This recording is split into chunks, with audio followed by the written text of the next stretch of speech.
Hello, good evening, everyone, and welcome to College of DuPage's Junior Senior Night.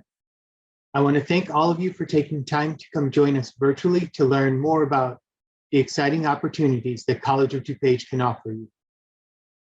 My name is Justin Hardy. I'm the interim manager of the Office of Admissions and Outreach here at College of DuPage. Although I'm new to this role, I'm not new to the college. I started my career here at College of DuPage a little over 8 years ago in the admissions office, where I was an admissions representative, primarily working with our adult student population, but like the rest of my colleagues, could always be found at junior senior nights, open houses, college fairs, high school visit days, and any other on-campus admissions event. In addition, I've also worked with the 3+1 programs and served as the transfer coordinator, all before coming home to serve in this interim role in the admissions office. Before we get started tonight, I want to go over the agenda. This evening, we'll have live presentations from the Office of Admissions and Outreach, Financial Aid, Counseling, Advising, and Transfer Services, all here to discuss important highlights regarding the application process, financial aid, scholarship opportunities, counseling and academic planning resources, and other important resources available to you. These presentations will be followed by an opportunity to answer some of your questions through the live chat function. Last but not least, we'll end the live portion of the event with a student panel, where you'll have the opportunity to meet some of our current students that are part of our Student Ambassador program. This panel will give you an insight into their experiences as students here at College of DuPage and give you some helpful advice on what to expect while attending college and college in general. After the live portion ends tonight, I want to invite you all to visit the official Junior Senior Night playlist on College of DuPage's YouTube channel to watch a set of pre-recorded sessions. These sessions will provide you more specific information on some of the other services and programs available to you here at College of DuPage. You can access these videos by using the link provided in the chat. Some of the pre-recorded sessions tonight will include a helpful video on how to apply to the college, information from our Office of Access and Accommodations, an informational video for Spanish speakers, dual credit program, engineering pathways, justice studies, student life, and last but not least, a video on how to create your best COD experience. Needless to say, we have quite an event planned for you. So without any further ado, I want to turn this over to Rio from the Office of Admissions and Outreach to get us started. Rio, the floor is all yours. Thank you, Justin. I will be starting the presentations, but before I have them sign off, again, we'll have presentations from Financial Office. While we will have some of our financial aid representatives, admission representatives, and working in the back end. So I wanted to make sure that I acknowledged Jennifer, Stuart, and Stephanie, and also Gosha, who will be helping man the back end and a lot of the chat, making sure that our questions are being answered and that you're getting all the correct links. So thank you, ladies. I will see you later. So again, my name is Rio Maria, and I am one of the admission representatives here at the College of DuPage. You've seen me around. It's been about 18 years that I have been working at College of DuPage, and I have really enjoyed working with the community college population and also working with high school students, learning more about the benefits of starting at a community college. There are so many benefits that I could probably fill the entire hour just with talking of the benefits of starting here at COD, of your local community college. But since I have to share the floor, I want to highlight some of the main benefits. One, it includes the degrees and certificates and the variety of majors that you can start here at College of DuPage. We have a lot of students that will take classes that will transfer to a university.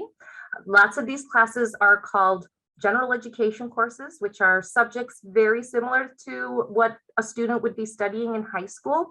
But if they are looking to go on and receive a bachelor's degree, they're going to need those general education courses. But in addition to those traditional gen eds, we also have a variety of career and technical courses as well. So I like to give the example that students who are maybe studying education, engineering, or psychology can find the next building over and will offer majors in culinary, hospitality, welding, and automotive services. So the variety of majors that are available at College of DuPage is definitely, quite a bunch. And you'll see in the link the different programs of study that we offer. There's about 7 different associate's degrees and certificates, as well as over 130 different areas of study that can be taken here at College of DuPage. So if you are an undecided student or a student that has a very specific major or career in mind, there is most likely a good chance that there will be a class for COD that will help you reach those goals. Personal attention. COD is one of the largest community colleges in the entire nation. We have close to 27,000 students in attendance. However, what many students will find surprising is that the classroom sizes might be even smaller than what their traditional high school's class size would be. The student to faculty ratio is about 19:1. So for many students, they will find that that personal attention can really contribute to academic success during their time taking classes here at the College of DuPage. What's also wonderful is that the classes are taught by instructors with higher level degrees, masters, their PhDs, and to show a difference of how the classes might be taught at a four-year university, a lot of those general education first-year classes are taught by grad assistants who are students looking to become a professor themselves. So here at COD, there are no teacher assistants teaching any of the classes. These are professionals, these are leaders in the industry, and they are able to give students that personal attention. Student resources also plentiful at College of DuPage, whether it's talking to one of our counselors to help pick out an academic plan. We have career services. We have our learning commons for tutoring. There are so many student resources to help with continued success. So many students can find themselves taking advantage of a lot of the resources available. If you are a student with an IEP or a 504 plan and have received accommodations during your time in high school, our Center for Access Accommodations is a department that also will be able to assist on how you can receive those same accommodations or similar accommodations, not necessarily the same, but similar accommodations from high school onto COD's campus. And then last but not least, the affordability. Many times students are wondering, how is it that College of DuPage, a community college, can be so affordable? Well, we are a taxpayer-based institution. Many students who are either looking to go on and continue their education at a bachelor's degree granting school can find that their classes here at College of DuPage is going to be much less per tuition per year. Students who are living in district, if you live in the DuPage County or within the District 502 boundaries, you are considered in district and definitely guaranteed will have the lowest cost option for furthering your education. And even with that, there are lots of scholarships that are available that Yvette, one of our financial aid representatives, will talk about in a little bit. As the admission representative, I wanted to go over the admissions process here at the College of DuPage. It is different than what you would find at a traditional four-year university. So especially if you are a senior with that November 1st looming at that four-year school that you might be considering, please note at College of DuPage, we are an open enrollment school without a deadline. So if you are wondering when to apply, we always recommend students to apply via the online application around the same time that they would at a four-year university. Keep in mind, though, we are an open enrollment school. What that means is we won't have essay prompts within the online application. There won't be a requirement to submit your transcripts or have your GPA and standardized tests evaluated.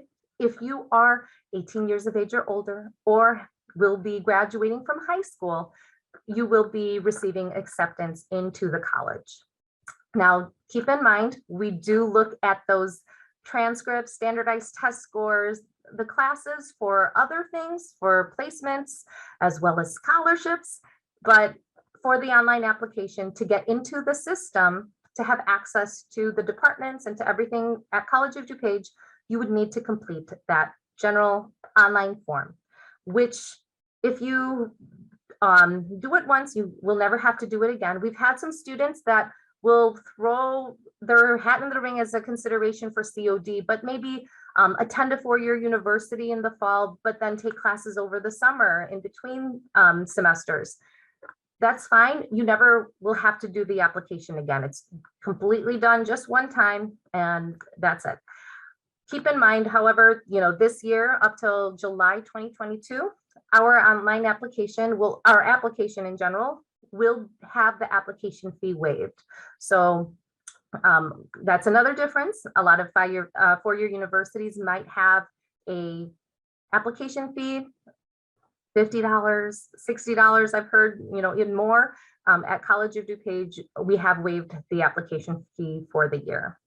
So I wanted to also point out that once you complete your application and become an official COD student with a COD ID number, that's what will initiate and make you eligible for a separate scholarship process. So you've got the session link for today's event. That's actually half the battle. If you created a profile to attend our junior senior night, you'll be able to go back and click on the Apply Now tab and complete your general application. You'll find that you'll need to submit certain items like your social security number. If you are a student that will require an alternative ID, for students that might need to if they're undocumented, or if for privacy reasons may not want to use a social security number, you can always contact your admission representative or the general admission office, and we'll provide you with an alternative ID number to put into the place of the social security number. But once you complete that application, you'll receive a COD ID number within your welcome email. And that information within that welcome email is what will be used to set up your student accounts. At College of DuPage, the students' accounts are called My Access.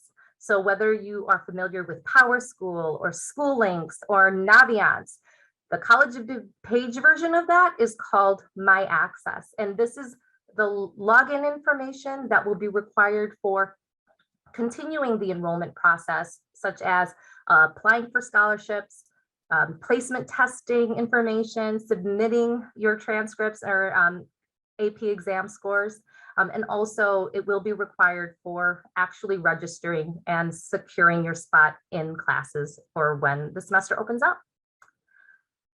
Placement testing is the next part of the application process I would like to introduce. There are 3 placement tests in the areas of reading, writing, and math. These placement tests are especially used for students looking to take general education courses to receive that educational associate's degree or bachelor's degree. So a lot of general education subjects like communications, sciences, math, speech will have some placement test prerequisite, some placement test requirement or a prerequisite requirement. There are ways to waive out of certain placement tests. For example, if you are a student with an overall GPA of a 2.6 out of a 4 or a 3.25 out of a 5 with non-ESL classes or non-IEP or 504 classes, we will be able to use your final GPA to waive you out of the reading and writing placement test. If you did take the standardized test, if your SAT score was a 950 or higher, or a 20 or higher on your ACT, that will also be used to waive you out of the reading and writing placement test. If you are not able to present those items that I mentioned, we will have a guided self-placement, which will be used for your reading and writing prerequisites. Now, for math, there is a math software that we use that is called ALEX. It's a two-part testing program that will be used for determining what math level you will be able to start off at COD.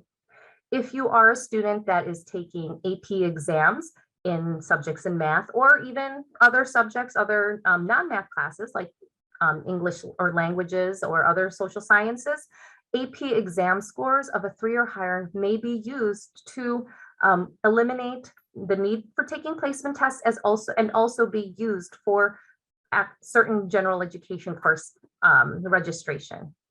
We will offer information sessions for our placement tests if you are concerned or if you want to learn a little bit more about preparing yourselves to complete these placement tests.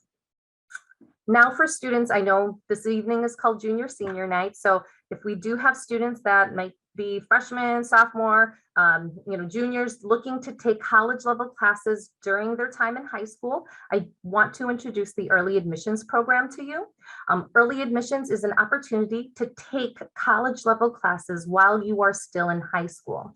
The biggest difference between early admissions and dual credit courses is that dual credit courses are already predetermined high school classes that are taught with your high school instructors that meet the criteria for COD college classes. These can be gen eds, these can be very program specific. You can learn more about it from your counselor. Early admission is going to be where you're actually taking classes alongside other COD students. So these classes might be taken during the summers or maybe after class or online. If you are interested in early admissions and taking classes before you graduate from high school, please contact your high school admission representative at COD and we can get you through the whole enrollment process. Keep in mind that financial aid and scholarships will not be eligible for early admission students. And lastly, I wanted to talk briefly about the campus resource highlights. Again, we have departments and teams of people here to help with student success. Our Learning Commons is essentially our tutoring center. We offer free tutoring for by peers, by professionals, as well as instructors in the areas of reading, writing, and math to help students who are struggling or might need some additional enrichment during their classes when they are registered. These are subject area tutoring that you can sign up for through our Learning Commons. Again, as I mentioned, the students with IEPs or 504 plans will be able to find assistance with learning how to navigate using accommodations in college by contacting our Center for Access and Accommodations. Within the junior senior playlist on YouTube, you'll actually see a pre-recorded session that will describe what the expectations are and how to obtain these accommodations. Career services, counseling, advising, and transfer services, they are here to also assist, whether it's figuring out your classes for specific careers, what education might be needed for certain majors. They are here on hand to be able to meet with you. So there are some next step opportunities if you need some assistance after you apply. We'll have opportunities to meet with your admission representative via phone, Zoom, in person. We'll even have workshops available throughout the year.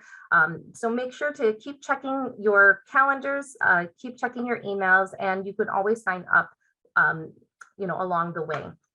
We also offer general tours. There's limited capacity, but every Wednesday there are tours available for students that you can sign up for by checking our website on cod.edu/visit. And then again, lastly, don't forget, go to our YouTube channel. You can subscribe or also just watch the playlist for the different pre-recorded sessions in the different areas that might be more specific to your needs. So I'm going to go ahead and hand it over to my colleague, Yvette Ortiz, financial aid representative. She's going to talk a little bit or a lot of it of financial aid and scholarship opportunities at COD. Thank you, Yvette. All right, thank you, Real. Hi, everyone. My name is Yvette Ortiz. I'm one of the financial aid representatives here at College of DuPage. And here I'm going to be talking about the different types of financial aid, how to apply for it, and then how to view your financial aid and all that information once you are attending COD or if you've applied to COD.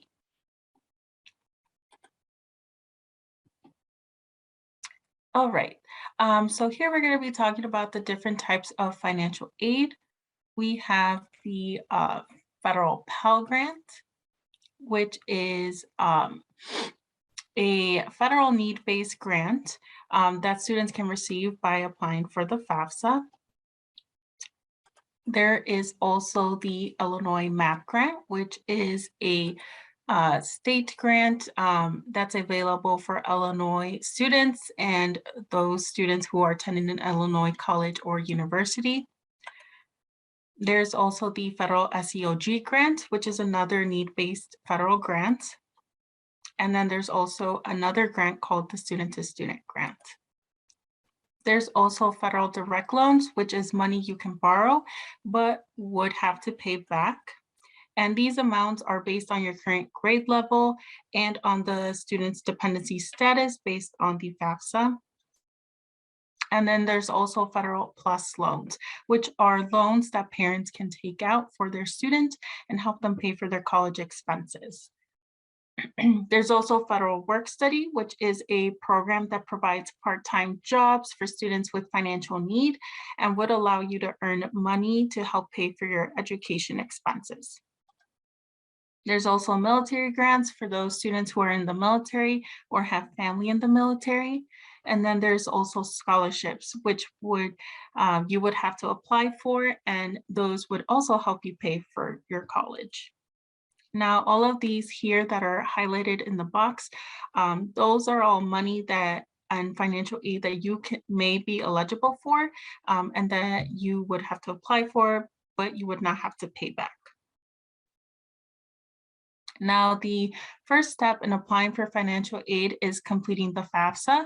So the FAFSA is going to collect tax information, asset information, and household size as to gauge an individual family's financial need. And you can complete this form online at studentaid.gov, or you can download the mobile app called My Student Aid and complete it on your phone. So the FAFSA is going to be used to determine your financial need and eligibility for federal grants, state grants, federal loans, federal work study, and scholarships like the ones we mentioned in the previous slide. And the FAFSA is also going to calculate your expected family contribution called the EFC, which is basically an estimate of how much they think your family can contribute to your educational expenses for the school year. The 2022-2023 FAFSA application is now open. It opens on October 1st of every year. And for this application, it's going to be using 2020 income. So the 2022-2023 FAFSA is going to be covering the fall semester for 2023, 2022, the spring semester of 2023, and then the summer semester of 2023, depending if you take summer classes.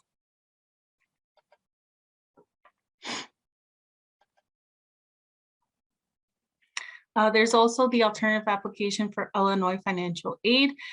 So the Retention of Illinois Students and Equity Act, called the RISE Act, allows eligible undocumented students who are disqualified from federal financial aid to apply for all forms of state financial aid.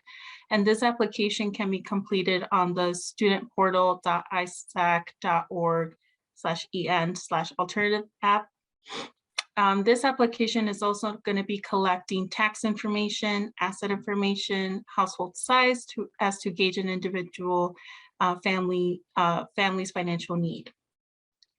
This application is going to be used to determine the eligibility for the Illinois MAP grant. And same thing, the 2022-2023 Alternative application for Illinois financial aid is going to be based on 2020 income and can now be completed online. For this application, it's only going to cover the fall semester for 2022 and then the spring semester for 2023. So the Office of Student Financial Assistant acknowledges that many students and their families have gone through many changes over the last year and may have been impacted by the 2020 COVID-19 pandemic. So there is a process called professional judgment. So if there's any unusual situations or circumstances where you feel that you may have been impacted and has impacted your federal student aid eligibility, such as reduced work earnings, such as loss of employment or layoff, a reduction in work hours or partial temporary loss of employment, reduction in work income due to illness or injury, other loss or reduction or one-time adjustments to income, if there was any loss of benefits or any medical expenses, or a divorce, a death, or a separation after filling out the FAFSA, or if your dependency status has changed, you can go ahead and go through the process of professional judgment. Please note that for the use of professional judgment is neither limited to nor required for the situations that have been mentioned here. It's all on a case-by-case basis. So if you feel like you are in one of these unusual circumstances or situations, and this has impacted your federal student aid eligibility, you can reach out to our office for more information.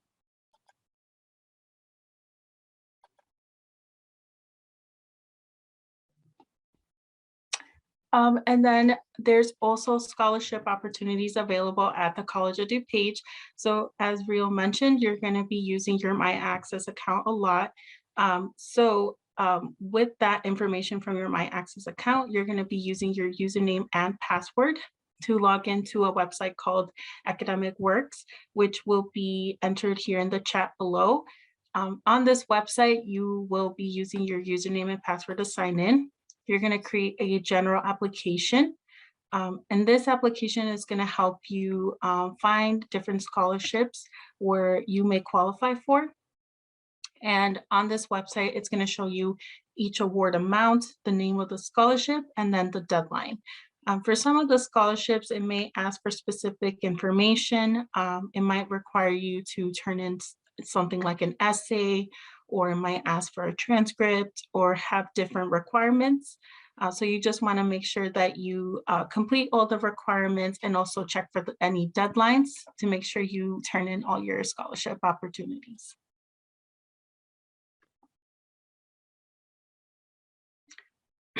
And then to view your financial aid information, you're going to log into your My Access account. You're going to go to your My Access for Students and go to your financial aid self-service. From here, you're going to be able to view all things regarding your financial aid, and it's going to look like this.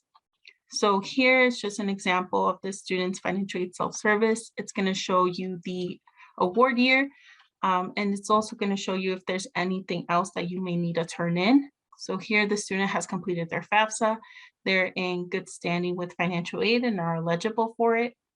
But they're missing some required documents. So it might be that you completed your FAFSA and everything, but there might be some documents that are pending. And once you've turned in these documents, you would be able to receive your financial aid award package.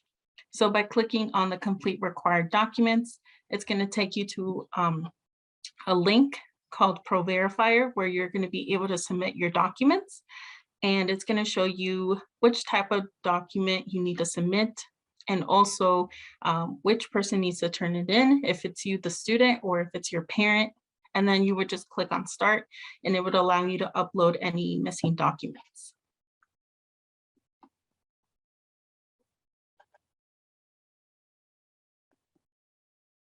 And then here, going back to the financial aid self-service, you'll be able to view your award letter.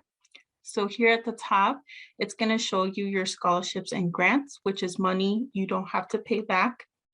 It's already going to be accepted for you, so you don't have to do anything for those. It's automatically going to be accepted for you, and it's going to show up in green. So it's going to show you the type of award, then the status, and then the total award amount for the year. And then it's going to show you the maximum amount you can take out each semester. So here it's going to break it down by fall and then spring. Then below that, it's going to show you your loans. So this is money you do have to pay back. It's going to show you which type of loan it is, if it's subsidized or unsubsidized, and then the status. For your loans, you would either have to accept them or decline them. You can also adjust the loan amount. So if you want to reduce the amount of the loan, you can also do that, or you can accept the total. And then for it's going to break it down again by each semester. So it's going to show you by fall and then spring, and it's going to show you the maximum award amount that you can take out. Below that, it's going to show you your total award amounts, and it's either just to accept all of it, as in accept both your grants and your loans.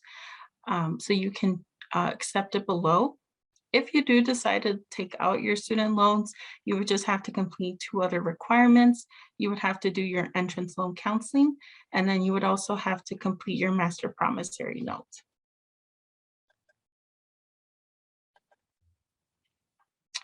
And then if you have any other questions, you may contact our office. You can contact us by phone or by email. We are also available at the office. So if you want to stop by, you can also come to the front counter and we'll be there to assist you. You can also follow us on social media. We're on Facebook, Instagram, and Twitter. And on those social media pages, we have information regarding webinars, workshops, presentations, and just overall financial aid information. And now I'm going to be handing it over to Erin Fabrizio. All right. So my name is Erin Fabrizio, and I am a counselor in the Counseling, Advising, and Transfer Center. We are located in the Student Services Center in the room 3200. We offer 4 primary services for students: academic advising, personal counseling, career counseling, and transfer services. This might look a bit different from the services provided by a high school guidance counselor, and I can explain a little bit more about that.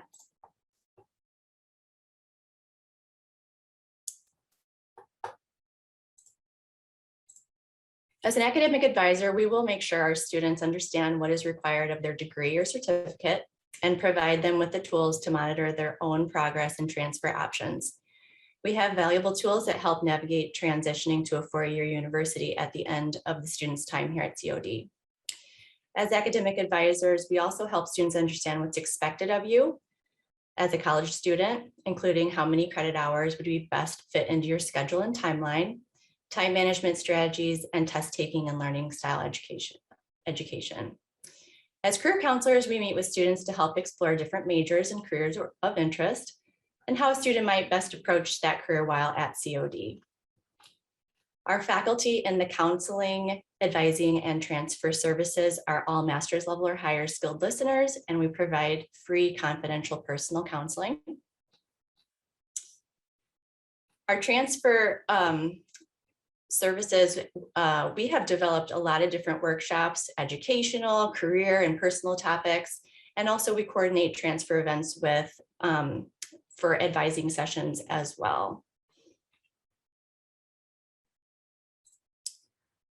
College of DuPage has arranged programs of study into easily identified career pathways in order to help students navigate their time here at COD. Each of the areas listed here is displayed on our programs of study webpage. With 1 to 2 clicks, a student is able to find out all of the pertinent information about their chosen career path. Career descriptions, faculty contacts, degrees and certificates, Each area is also assigned a program advisor. So although a student may see any advisor or counselor in my department, they can also touch base with their specific program advisor during their time at COD.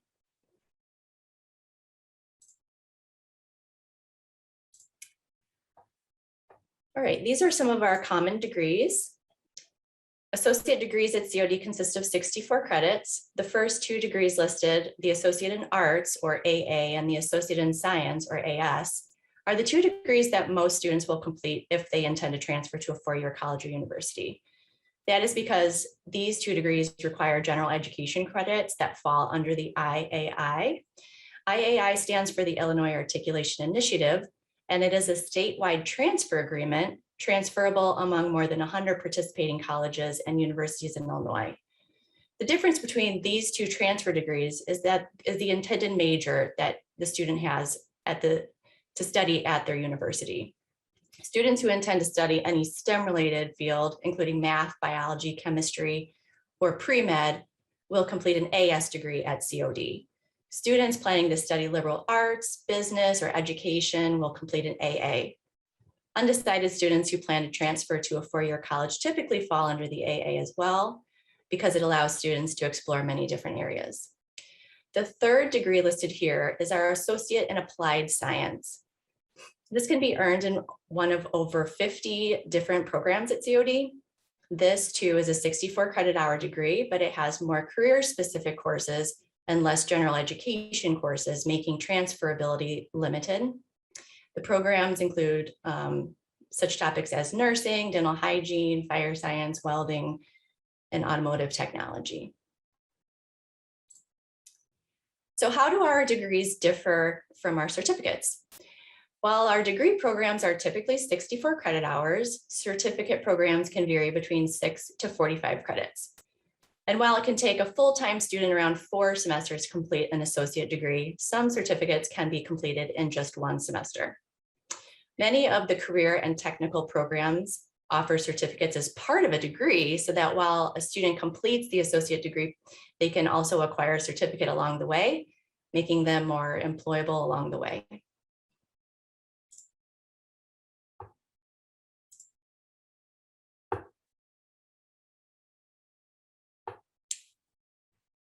So what if you haven't decided on an area to study? That's okay.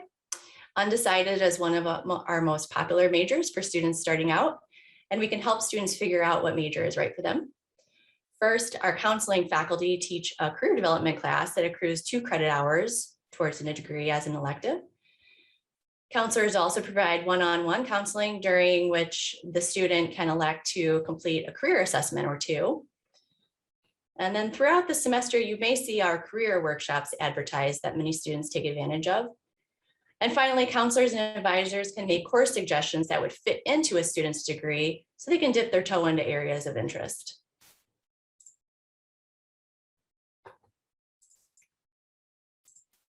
We have connections and work closely with many colleges and universities in the Midwest and in the country, but these are our top 10 transfer schools in particular. We receive updates from the advising offices of these colleges regularly and maintain contact with them regarding changes in course and degree requirements or new or updated programs or majors. And you can find links to their transfer guides for most of these on our website.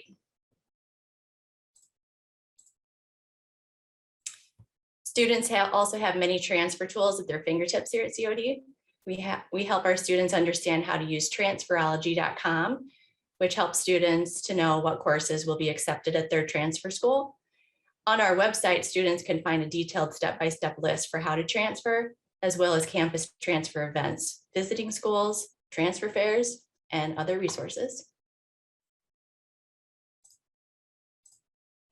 Right now at COD, we are offering 4 types of courses: online courses that are synchronous, online courses that are asynchronous, hybrid, and 100% in person.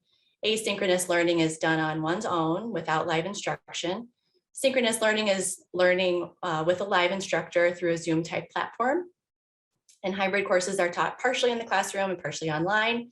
And yes, we are offering 100% in-person learning for many of our classes.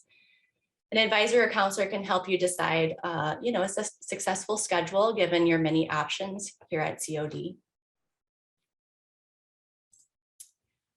Thank you for having me to represent the Counseling, Advising, and Transfer Services. I've included our contact information here.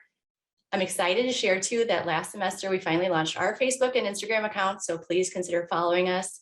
We do post information about upcoming events, workshops, important academic dates, and I will now turn it back over to Rio. So the first question that we received is a student applied but did not get the email. So first thing I would recommend is that you check your spam folder. Remember what email you created your profile on, and it's going to be sent to that particular email where you will get your welcome email. Now, if you can't seem to locate it, if you can't remember, maybe it was a school email and you graduated already, that has happened. That's one of the reasons why, as an admission representative, one of our big tips for our applications is to never use your high school email when doing your profile. We would then ask that you contact your admission representative specifically. Let us know your name, your date of birth, and we'll be able to locate and resend you that welcome email.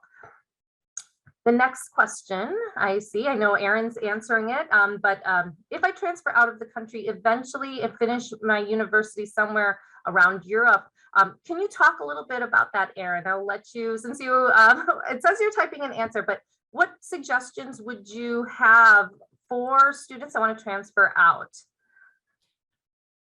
Well, I would first, want to talk about what the major is. I think the most transferable classes that we offer are part of the IAI.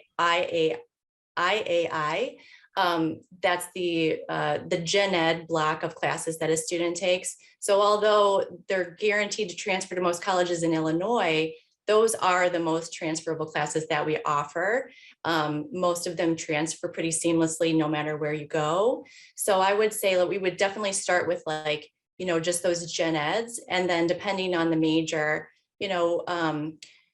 that's what's great about e-communication is that we can just get that conversation started right from the get-go, especially if the student knows where they want to transfer. Right, thank you. I'm also going to ask a question that was sent in chat. Can you email the links that were sent in the chat? The answer is actually yes. We can get that.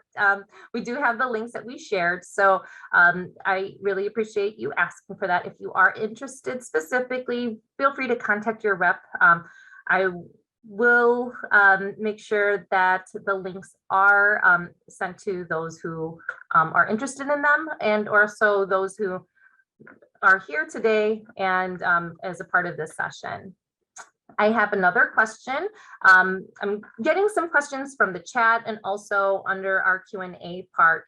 I want to answer one of the questions that also was in chat. If my child is interested in getting general education credits toward a specific four-year degree college, what does she sign up for in reference to in types of classes, and not necessarily taking a degree program through COD? So Erin talked about, some of the transfer courses and the general education courses. We work with a lot of students that are going to take classes and not receive an associate's degree, and that's totally fine. It's an option for you. We recommend it because, we do have that option. Many universities all throughout the state, all throughout the country will offer transfer status to make it a little easier if you're coming in with an associate's degree, but you don't necessarily have to. What's beautiful about those general education courses is that no matter what major you're taking, those subjects are pretty much, going to be the same. So you can take classes that might not necessarily be in your major, like I said, very basic gen ed courses, subjects like English composition, math, those can be taken. You don't have to get a degree, and then you could just take those on to transfer to your school. There's also times where students who might want to take some classes to confirm that that's the major that they want. we have a good number of introductory level courses. And something that I learned from when I worked at a four-year university myself is that a lot of universities, when they are issuing a bachelor's degree in a specific major, they'll usually take up to 5 classes from a community college out of the 10 that gives you that very specific major distinction when you're receiving your bachelor's degree. So again, long story short, you don't have to get an associate's degree. You could totally take your classes and transfer them on out. There's lots of resources. In the chat, we talked about transferology.com. Illinois State Transfer Classes is itransfer.org. And what's great about our counselor transfer advising session department is that we even have universities come to COD's campus to work with students directly to offer information sessions and advising to make sure that the classes that they're taking at COD will transfer to their institution. All right. We have 3 more questions that we have some more questions that popped up. I'm going to ask Justin, maybe you can answer this. For 2+2 programs, do we apply for the second school later? Example, I'm working to get my elementary education degree with Lewis and COD.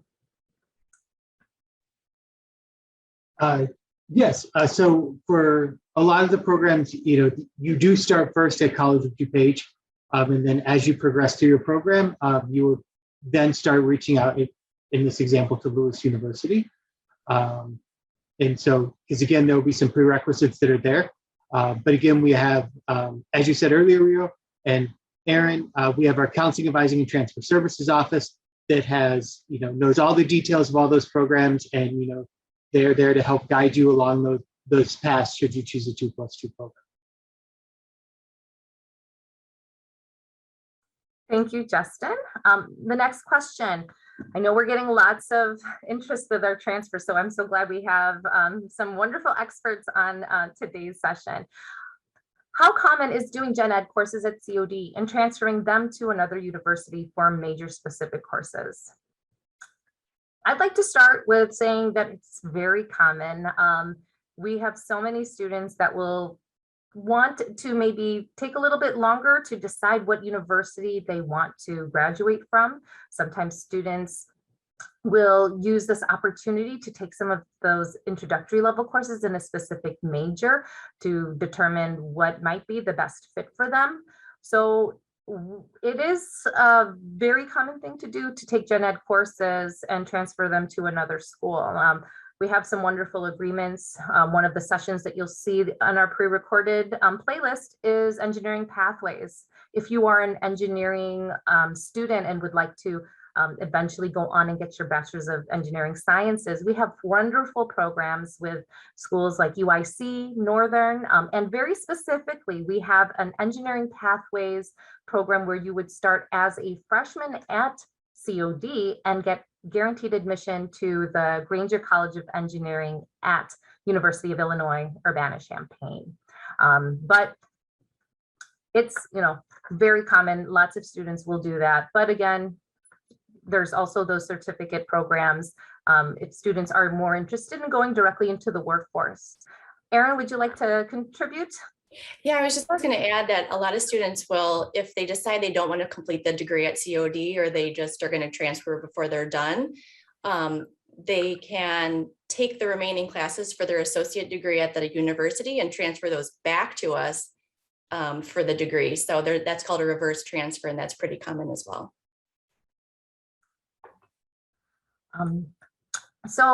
We have time for 2 more questions.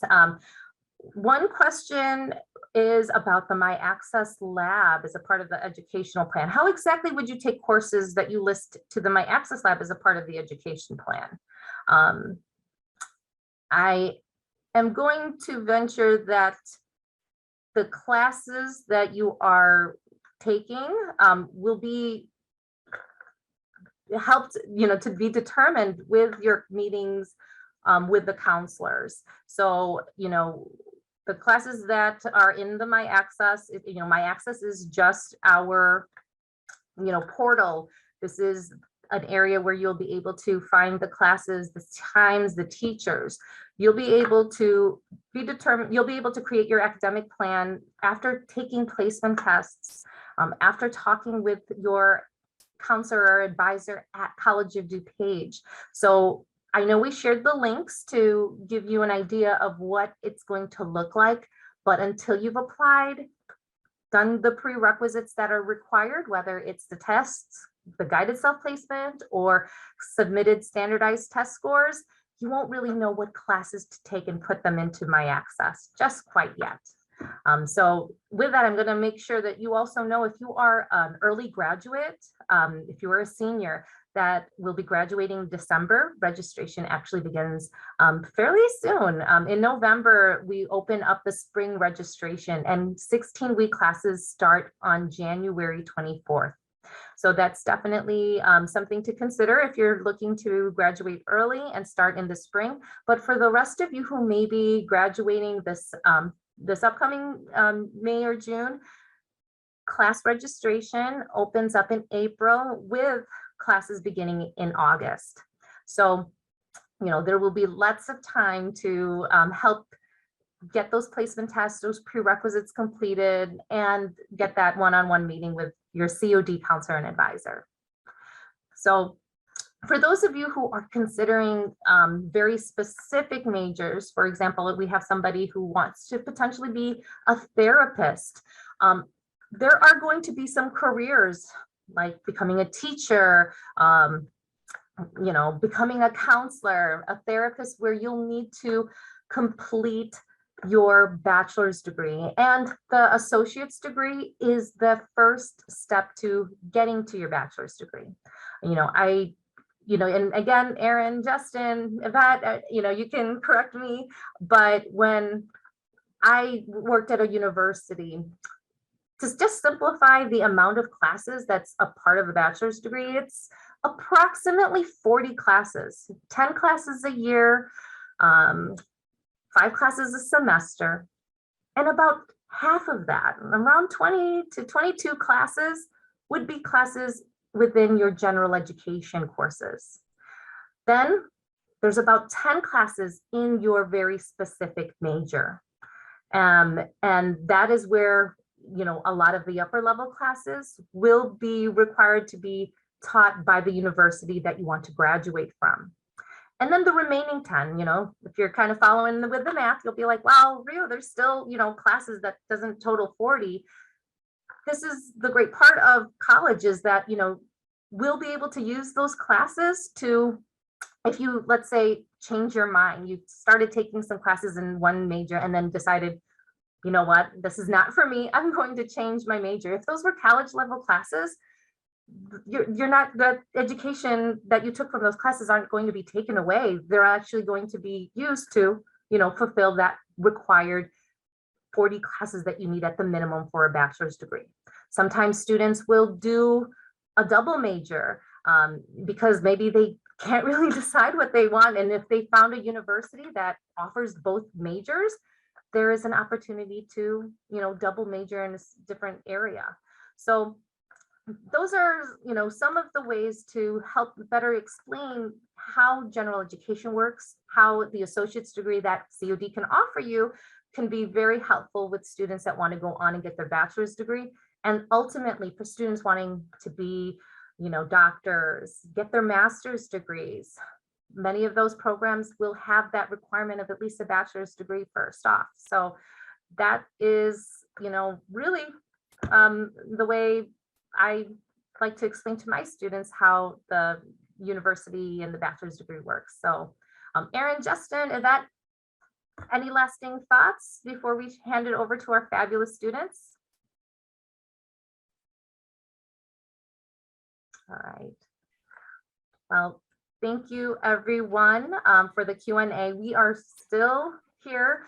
We want to give you, our participants, an opportunity to meet and talk with our student ambassadors. These are students that have been just wonderful representatives of the student body. They're the ones that you will find on our campus tours and all of our different events.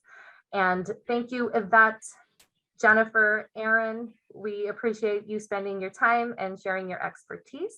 And now I want to hand it over to Ashley Estes. And Justin, would you like to say anything about the student ambassadors before we switch it over to the panel? Thank you, Rio. So yeah, before the ambassador panel starts, I just want to say you all are in for a treat. The student ambassadors are, wonderful group of students we have here. They're leaders on campus. As Rio said, you can see them around at a lot of our events. So if there is ever anyone more in the know, it would be this group here. So without further ado, I'd like to turn this over to Ashley, and she can go ahead and introduce herself in the panel. Thank you, Justin. So hi, everybody. My name is Ashley Estes. I am one of the student ambassador captains here at the college. A little bit about me. I am currently in my second year at the college, so I'm a sophomore, and I'm majoring in zoology with a minor in communications. And I graduated from Wheaton North High School in 2020. So I don't know if there are any Falcons out there, but let me know if there are. So I have 4 of my student ambassadors with me today. So Ellie, can you start us off by introducing yourself? Hi, everyone. My name is Ellie. I am also a former Falcon. Just like Ashley, I graduated in 2020. So that makes me a sophomore here at COD. And I'm majoring in elementary education and minoring in English as a second language. Awesome. Elijah, can you go second for us? Sure. So hi, everybody. I'm Elijah. I graduated from high school last spring. I was a homeschool student, so I didn't go to a formal high school. And right now I'm a freshman here at COD, and I am studying mechanical engineering. Awesome. Rachel, can you go next for us? Sure. So hi, everyone. My name is Rachel Rios. I graduated from Downers Grove North last year. So this is my first year at COD, and I am studying biology. Awesome. Thank you. And Jesus, can you finish us off here? Of course. My name is Jesus. I graduated from Wheaton Warrenville South High School last year, making me a freshman at COD, and I'm planning on studying cybersecurity. Awesome. Rio, can you go on to the next slide for me? Oh, I can control it. Okay. Awesome. So our first question is, what was something that you wish you would have known about COD when you were in high school? Ellie, can you start us with that one, please? Yeah, most definitely. Going into college amidst the pandemic was very nerve-wracking, to say the least, because everything was online. This made me especially anxious because I had no idea how I was supposed to get involved on campus, meeting new people, and just because all of my classes were over Zoom. With that being said, something I wish I would have known about COD when I was in high school is how many amazing opportunities there are to get involved on campus. COD offers 80 plus clubs and organizations that I really wasn't aware of entering my freshman year. Even when we were all online, there was no need to stress out because a lot of clubs and organizations met virtually and gave a lot of students the opportunity to meet people with similar interests. Joining the Student Ambassador program, for example, was probably one of the best things I could have done entering my freshman year because I met so many amazing people who I was able to connect with and show students around now campus. Even today, COD has so many opportunities to get involved, which has ultimately helped me succeed in the long run. Awesome. So before we go into our next ambassador, I'm going to put a little plug in here for the Student Ambassador program. Our student ambassadors are given a free speech class for joining us and helping the Office of Admissions. And then they are given a 3 credit hour stipend for every semester after that they choose to stay with us. So if any of you are interested in that, more information can be found on the website. Elijah, can you go next on this one? Sure. So for me, this one's a little hard to answer because I actually did some COD classes while I was in high school. So it was kind of a pretty smooth transition for me. So I participated in the early admissions program, and I was able to take 22 credit hours while I was actually still in high school. And that is something that I would highly recommend to all of you juniors and seniors out there. If it works for your schedules, taking classes while you're in high school at COD is a really great opportunity. It can really help you get some credits out of the way so that when you're actually in college, your course load might be a little bit easier. Maybe you can take some more fun classes that aren't degree specific. So I would highly recommend that. But something that I wish I would have known about when I was in high school before and while I was taking early admissions classes, I would say would be the Learning Commons, which is this really great place at COD where you can kind of go and they have tutors for all different types of fields that you might be interested in or taking classes in. So they have math tutors, they have physics tutors, all their chemistry tutors. So if you're having trouble with a specific problem in any of your classes, or you just kind of want to work through a general idea, you can just go there and get one of these tutors and they'll help you, and it's completely free. And it's a really great resource, which I would highly recommend. It's a very good thing to know about COD. Awesome. Yeah, that's two really good points to bring up. And yes, the Learning Commons is something that I truly feel like every student should use during their time. There we go. Okay, for our next question is, what was the hardest part when transitioning from high school to college? So Rachel, can you start us off for this one? Yeah, so the big thing for me is going from high school to college. Everything's going to feel new and unfamiliar, and you're meeting all these new people and faces. I know it's going to be really intimidating and scary, but you got to remember that everyone's going through the same exact thing. Everyone else is trying to make friends as well. And just being at COD, I've realized I've met a lot of really friendly and encouraging people, so that's taken the pressure off from making friends. And I've only been here for a couple of months, but I already feel like a strong attachment to the COD community. Awesome. I'm happy to hear that. Ellie, can you go next, please? Yes, for sure.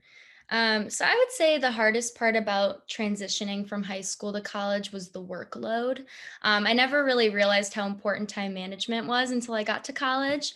It's super important to read the syllabus thoroughly in college and be aware of deadlines, because professors aren't always going to remind you to get work done like they usually did in high school.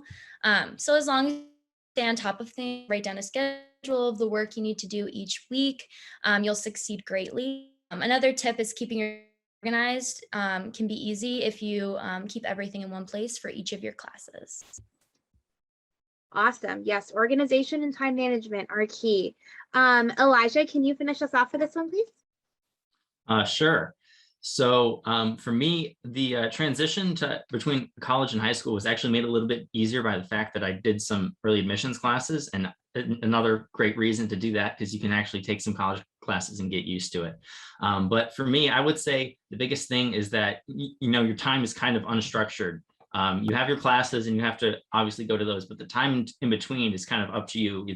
There's no one telling you what to do with that time. So you really have to be very careful, make sure you're doing the right assignments, and like not working on your favorite class, maybe working on the class that needs the work most right now.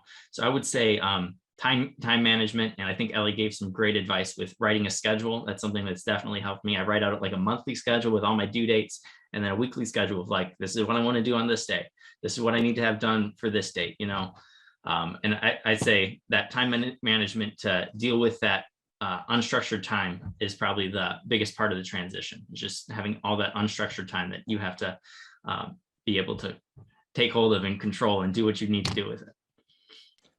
Absolutely. I think that's something that a lot of students can relate to, right? That kind of time where if you wanted to make it downtime, it could be, but if you have a million due dates, you need to figure out how to get those and to prioritize all of that. Awesome. So let me see here. Oh, yep, perfect. Did you apply for any scholarships, and what would your advice be to high school seniors who are applying for scholarships? Jesus, can you start us off with this one, please?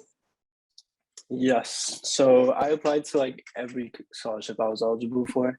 And that's outside from any scholarships that COD offered, or just like scholarships I could find online that were reasonable. And I feel like just taking time to seek like scholarships out will make all the difference in being like less stressed and overwhelmed from college. And yeah, my advice would just be to take time to fill as much as you can out and just take time for them. Yeah, absolutely, because they do make a huge difference, right? If you're thinking about, the longevity of paying for school and such like that. Rachel, can you go for this one? Yeah, so I applied to a scholarship from COD. I was rewarded the Presidential Scholars Award, which is going to cover up to 64 credit hours of in-district tuition. So that's been really helpful. And just like Jesus said, I think my best advice would be to apply to as many scholarships that you're eligible for, because it never hurts to try. And then if there is a writing portion for that specific scholarship, I suggest not writing to the cliche and talk about your own personal experience, because that's going to make your application stand out from the others. Yeah, awesome. Something also that I think is important to note is that many of our scholarships do go unawarded. So fill out some of the ones that maybe aren't worth as much money. Maybe they're worth $250 or $500, because maybe, if you get a few of those, then that'll pay for your books or a good portion of your books. So the small ones definitely do add up. So that would be my piece of advice. Okay, so the next one, how did you prepare for the reading, writing, and math placement test? So all students must take the ALEKS math placement exams unless they were in math transitions in high school. And the reading and writing test is self-guided, and students can waive out of that with a 2.6 on a 4.0 GPA scale or a 950 or higher on the SAT. Rachel, can you start us off for that one, please? Yeah, so for the math placement test, it's done through this program called ALEKS. And before taking the test, you do get access to a learning module. And I believe it starts with like a 20-question initial knowledge check. And that's going to help gauge, what kind of concepts you're already familiar with and what you might need more review on. So leading up to the test that I took, I probably spent at least 30 minutes a day just to make sure that I was fully prepared. Awesome. Perfect. Thank you. And then Jesus, can you go for this one as well? Yes. So taking the ALEKS was seamlessly enough you get like this first practice test. And what I messed up on was I took the practice test and I got a really good score, and I sort of like blew it off. And that's like one thing I would advise everyone not to do. And after taking my first proctored exam, I got a really bad score. And I eventually got my best score on the last attempt, which I wouldn't advise for anyone. But I would just advise everyone to take their time on it and to really take time outside the learning module. And maybe if you need help in YouTube videos or other matters, you can do so as well. Yeah, it's I think kind of cool that COD does offer our learning commons, which Elijah was talking about earlier. You are able to use them for preparations for your math placement exams. So they have review sessions specifically for that. So I would definitely take advantage of them if you are able to. Let's move on to our next question. Oh, perfect. Okay, so what does your class schedule look like this semester? So this semester, we are offering 4 types of classes at COD. So we are offering fully in-person classes. We have about 50% of our capacity on campus for this semester. We also offer hybrid. This is most commonly used, I feel like, in our sciences for our lab. So the lab will be in person. Maybe a student will go in person for 1 day a week for the lab, and then they will do their lectures at home.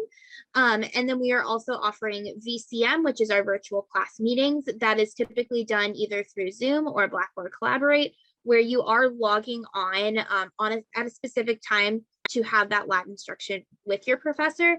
And then there is the net classes, which are entirely online, and your professors may post stuff weekly, may post stuff daily, depending on the professor, but that is done at your own pace. Elijah, can you start off for this one, please? Sure. So my class schedule this semester is pretty busy. I'm taking 17 credit hours, and 17 is kind of a lot. If it's your first semester of college, I would not recommend. Maybe later on when you feel really confident and you think they're easier classes, you could do that. But I would definitely not advise starting off with 17 because it can definitely be a lot. So that breaks down. I have a math class, calculus 3, and then I have an engineering class. I have a physics class, a speech class, and then I have a machine shop class. And machine shop class is actually part of a robotics club that I joined. So that's another thing I'm doing with my schedule this semester is I joined this robotics club. It's really cool. We're building a robot for a NASA competition, and we get to use this COD's awesome machine shop, which has all these really cool machines, like top of the line 3D printers and all this really cool stuff. And for me, my class mix is about 50-50 in person and then 50 online, which works well. Some classes I definitely enjoy having online because it's nice that you don't have to drive to school for it. And so if you only have to go in a couple of days a week, that can actually be really nice. But the ones I do have in person, I really do enjoy. I like being in person. I like meeting people and studying with people after class. So I think I'll probably try to get more in-person classes next semester, but I definitely won't totally abandon online because it can be really convenient to not have to go to school every day of the week. So yeah. Yeah, awesome. Thank you. And now I kind of want to come and see your robotics class. I think that would be super cool. Rachel, can you go next, please? Yeah, so I'm taking 16 credit hours. That translates to 4 classes for me. 3 of my classes are in that VCM format, so I do have virtual live lectures that I attend. And then I do have my chemistry class. Like Ash said, the science courses are usually in that hybrid format. So I'll have the live lectures at home, and then I'll come in to do the lab in person. And just like Elijah said, the really nice thing about college classes is you do get to pick your own schedule. So you do have that availability and flexibility, and you can space out, when you do homework. So. Yeah, COD does offer a wide variety of times for their either in-person or VCM classes, some starting as early as 7 or 8 a.m. and then some of them end at 10 p.m. So if you're planning to work some during class or as you're going to school, you can kind of figure that out as well. I know I have been able to do that all of my semesters at COD thus far. Rachel, no, sorry, Rachel, you just went. Jesus, can you go next for this one? Yes. So Rachel said how you can basically customize your own schedule. And I want to say, if you want to do that, definitely schedule and make sure you sign up for your classes as soon as possible. One thing I failed to do was do that. And I ended up not having a schedule that I'd say fits the best for me. And so I'm enrolled in 14 credit hours right now, which translates to 4 classes. And I'm only in person once a week, which I would like to change that in the next semester. But like Elijah said, being virtual, it doesn't hurt either. I like the availability which those classes offer. But as far as my schedule goes, I got what I got, but it goes good. Yep, that's something that I think a lot of students will sometimes put off, is that they'll say, oh, maybe I think I'll get classes, but ultimately, especially if you're looking, to start in the spring, we'll have more in-person opportunities, but we won't be 100% capacity quite yet. So that's something to keep in mind as well. Ellie, do you have anything to add for this one? Yeah, so actually, I'm taking 17 credit hours as well. And I did this both years. I've always taken 17 credit hours, so it's been pretty manageable for me, especially with a part-time job. I'm taking 2 in-person classes, which is my US history class and intro to education, and then the rest are all online. And I chose to do that because I do have a job and I can't really go on campus that much. So it's been pretty manageable. And then on my time off, I actually do go and volunteer at an elementary school for student observation. So kind of goes towards the intro to education class that I'm taking on campus. And I have those observation hours needed at the elementary school, which is great. So during my breaks and time off throughout the week, I do go there. So it's been pretty manageable. My schedule's been pretty nice. And then the meeting times that I do meet are Tuesdays and Thursdays. And I did that just because I wanted more time throughout the week.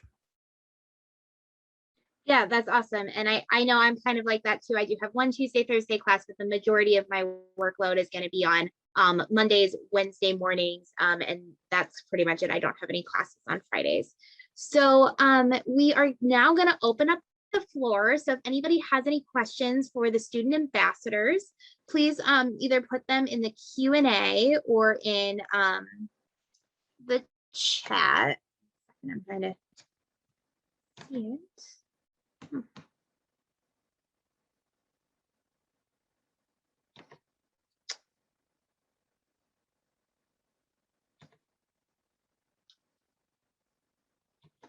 Either Stephanie or Rio, can you guys see the chat? Now that I have access to the screen, it's not giving me access to any of that.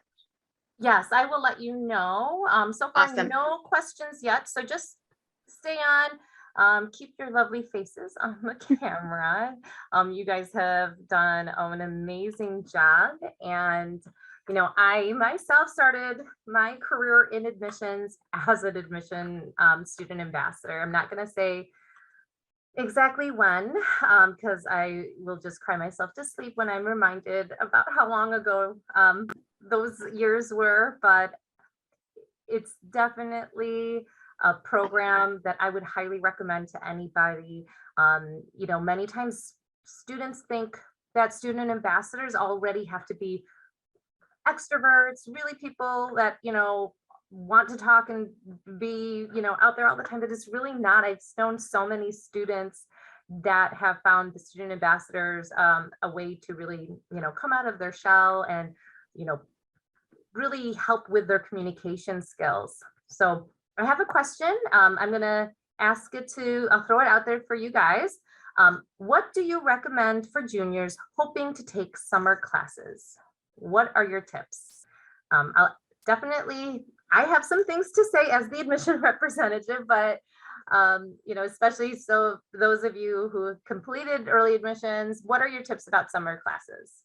Yeah, I'm going to turn that over to Elijah. Elijah, did you do any summer classes throughout your time or no? I did. I actually just one, and that was the first class I took when I was a little bit younger. I took English 1101, so English Composition 1, and I actually took it at the Carroll Stream Center. So that'd be one tip: is if you're only taking one class over the summer, be aware that you know, the COD has a main campus, then it has other satellite campuses around. There's a Carroll Stream Center. I think there's one in Addison. I want to say Westmont or something. That's correct. And maybe Evanston or something. No, Oh, Naperville, no, other one. Yeah, Naperville, yes. Naperville. Okay, so they have these other satellite campuses, and a lot of your general education classes that you need to take first, like English composition or, you know, basic math maybe, are available at these classes. So or at these satellite campuses. So my tip would be, if one of these is closer, look and see if there's in classes available there that you would be interested to take, because it might be more convenient, especially if you're just taking one class and you don't really need to go to the main campus. Also, as the admission representative, I want to make sure that if you are interested in taking summer classes, be mindful of like the registration dates. Summer classes might be starting while you're still in high school. So be open to, you know, maybe taking classes in the evening, the weekends, online. You know, there are shortened semesters. So for a student taking a class that's just a traditional 3 credit hour class during the 16-week semester, our summer semesters are shorter. They're 10-week, 8-week, 5-week classes. So it's kind of condensing the, you know, the amount of, you know, subject matter into a shortened semester. So it might take more time for that class to go and, you know, be part of the lecture. So just kind of be mindful of the scheduling. If you're planning on a vacation, if you have to work, or if you have a summer job, just know that's because the summer semester is a little shorter. The classes might need a little bit longer and more frequently. Yes, I took 2 summer classes, not when I was in high school. I did it this past summer. And what I will say is that I loved both of them. I got a lot out of them. And they were both entirely virtual. They were in net, so I didn't have to log in at a specific time. But because they are those shorter semesters, I did one 10-week and one 5-week, and they are pretty intensive. So you just need to be aware of that and making sure that you're really blocking off that time. See, we have another question. What is the recommended number of credit hours for a freshman starting out at COD? So that's a great question. So to be considered full-time is anything 12 credit hours or more, and then part-time is 11 or less. It seems like a lot of students, what they'll do is they'll take 15 credit hours. Rio, do you have anything to add about this? Really, it does start off with the prerequisites. So we want students to really start thinking about, what classes that they're going to be starting with, and in regards to, what they're starting out with in terms of numbers. Placement tests are going to determine, what level you'll begin with. And some classes might be 3 credit hours, which is the more common general education amount of classes, amount of credit hours. Some classes might be 5 credit hours. So, like for example, like if you place into calculus, that's a 5 credit hour class that's being taught. It's meaning, if it's a 5 credit hour class and it meets every day, Monday through Friday for the week, the class might run for an hour, or maybe it runs twice a week for 2.5 hours. So the amount of hours that you're taking is going to really depend on your prerequisites and what you place into. But again, full-time is typically 12 credit hours or more. Students that are maybe giving themselves, and again, this is not like a requirement. Sometimes students hear 2 years at COD, 4 years for your bachelor's. That's just kind of, it's kind of a gauge. It's not a requirement. I've known of students that might have taken a little bit longer for their degree. So, for students that want to typically be done around 2 years, you have to place into the college level gen eds and be taking about 15 to 16 credit hours each semester. But again, it all starts off with your placement tests. So we're going to just send reminders. First off, I'm going to thank Ashley for facilitating the student ambassador panel. Also for our new student ambassadors, thank you so much for spending the evening with us and giving us your perspective. Again, student ambassadors, it's a great opportunity for students to be involved, get some general education classes completed, and really give you opportunities to work on your communication and presentation skills. These guys have done an amazing job tonight during their tours. Really, anytime they're at an event, we are always so appreciative of you being here. So thank you again. I wanted to go back and make sure that for the rest of the evening that you are all aware of our pre-recorded sessions. If you have a specific program that you were interested in, or if you were wanting to learn more about the Center for Access and Accommodations, student life, applying for scholarships, make sure to go on our YouTube channel. The channel is by the College of DuPage Admission and Outreach. While CUD has their own, larger channel, the College of DuPage Admission and Outreach YouTube channel will be very admissions specific. So we'll have some of our recorded events that discusses their application, our next step workshops, the playlist that you can also view will have a lot of the topics that we have touched on during our presentation. And again, join us on Instagram, join us on Facebook, and find your high school admission representative that is dedicated to your specific school, and you could come and make an appointment, phone, Zoom, or even in person. So Justin, I am going to reach out back to you to see if there's any parting thoughts that you might have. Yes, thank you, Rio. I want to echo what Rio said. Thank you, student ambassadors, and thank you, Ashley, for leading the panel. You guys did amazing tonight.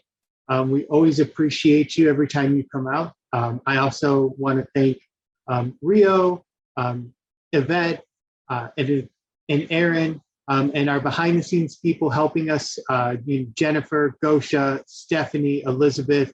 Thank you all so much for coming out to junior senior night. Again, take a minute to look over our playlist. There's some great videos there. And while you're watching that, be sure to check the description. We added some great informational links into the descriptions of all those videos so that you can find that information on our website. And thank you again for coming to junior senior night. And we look forward to seeing you all on campus someday soon. Remember, there will be a survey that will pop up, and your comments and suggestions really mean a lot to us. So please, please, please do the survey.